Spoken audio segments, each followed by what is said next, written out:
Hey, welcome to the Kaibo. Let's get right to it. So I wanted to explain something that I didn't get to explain in my last video. We're in the Gran Turismo World Series Manufacturers Cup here, and the qualifying is done a little differently than what I usually do. Usually for the daily races, I can go on any time and practice. You do it between races or before you start for the evening. And you just put down your best lap and it remembers what it is, and throughout the week you improve on it. That's always your qualifying time. But in this, they have a 5-minute qualifying period, and that's what we're doing now. So we're going to use this out lap because the pit exit was past the start and finish line. It doesn't count as a complete lap, but we're now getting the tires warmed up, getting our minds in it, getting all set. And now we're sort of trying to space ourselves out. He has a penalty. There's somebody else here waiting to have so there's a good amount of space with him and the person in front of him. I have this guy in front of me, and I'm trying to slow down here to leave as much space as I can. I just don't want to have him slow me down in any way should I catch up with him. But I have to be on the accelerator now so I can hit the start line at full speed, and I think we're going to be okay with that amount of space. Let's see how it goes. Now, my strategy for qualifying is that I want to lay down a solid lap first. It doesn't have to be the greatest lap of my life, but it has to be something sort of respectable. And then after you have that in the bank, you can sort of throw it and really try to go for broke. I don't feel this is fast, but it's very smooth, and I have to say I love this Mercedes. When you get it dialed in and you're smooth, it's just a joy to drive. It is an amazing car, and I am starting to catch up with this guy. I'm just a little concerned, but I'm hoping we should be okay to the end of this lap. There's 2 people up there. I don't want them to get in a scuffle or anything. This could be crazy. Is that a helicopter in the sky? I remember looking at that going, why do they do this? I'm on my hot lap.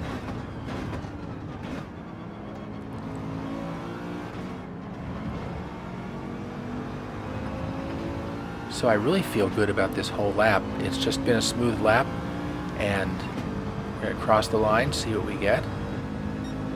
27.2. Now that's my best lap all week. That is better than I did in practice, and I did a whole bunch of practice right before this race, and I think my best was a 27.4. So wow, it has me provisionally in second place, and now these guys are starting to slow me down, and I'm thinking maybe I could just whiz on past, but no, go onto the grass. It's not worth it. I got to take one for the team here. I got my good lap in. So now there's some pageantry, the opera, and I flash my lights because I'm just really happy to be in P2.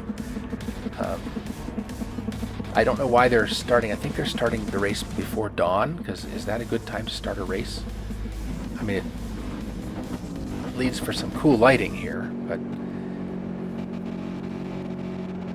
anyway. I have a new livery. Elmo loves you, and so do I. And we're off. Behind this guy in front of me his qualifying time was significantly faster than mine, more than a second, and the difference between myself and third place was like 0.04 of a second, so we were essentially the same. But I seem to be keeping up with him really well. He's made a couple little mistakes so far, and I'm just able to stay right with him. So, I start having delusions of grandeur. There, he skidded off some speed there. Okay, we'll just stay right with you as we head into these 2 tricky corners before this is an important one. You really want to get as much speed as you can through here. And he takes it wide. And again, I'm just going to stick with him, get in his slipstream as we head down the straight. Also, J-Mac is right behind me in my slipstream, and he's going to start to make a move on me here. He goes to the left. I probably should have just gone defensive myself, but I didn't see him back out, so I left some room for him there because I thought he was still there, but nope, he wasn't. And that kind of allowed first place to pull away.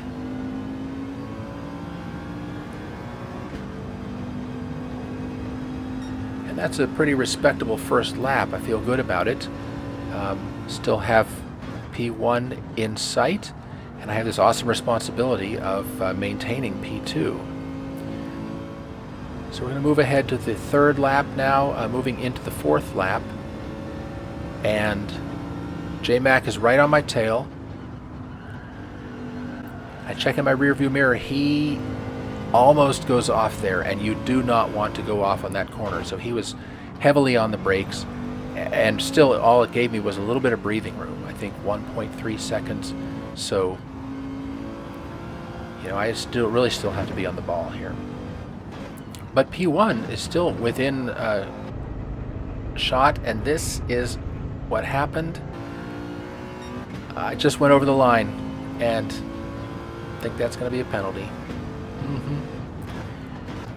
So we'll deal with that as we approach the penalty zone. Let's keep an eye on that delta on the left side there, just under the Kaibo. There it is.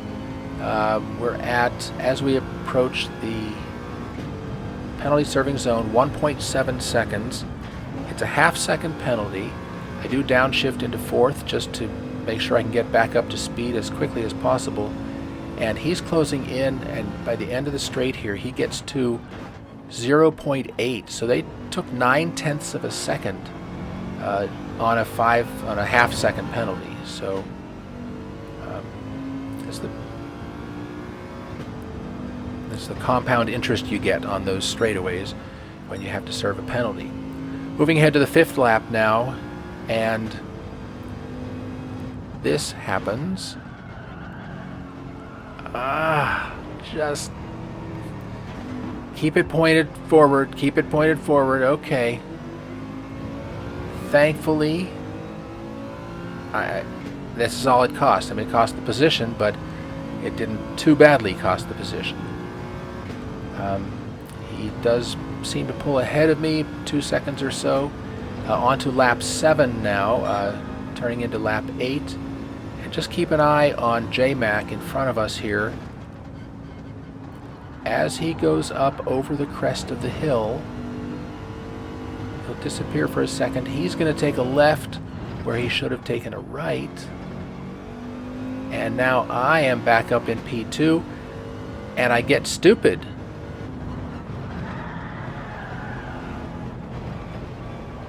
Yeah, I don't know what that was about, but I just had to get my wiggles out or something. But time to buckle down, and I put in a bunch of laps all by myself. We're showing lap 14 now. It was a lot of just putting my nose to the grindstone. Oops. Second to last lap, and I have a 4-second lead, but yeah, I knew that was going to be a penalty. So we start the penalty zone at 2.3 seconds ahead of J-Mac, and that doesn't change all the way down the straight. So I'm thinking that maybe he got a penalty too, because we keep 2.3 seconds, and then a whole other lap, pretty much the same thing, and we head to the finish line, and we take P2, and I wish it could be more of an exciting race to watch for you, but it was exciting for me. So thanks for sharing it with me.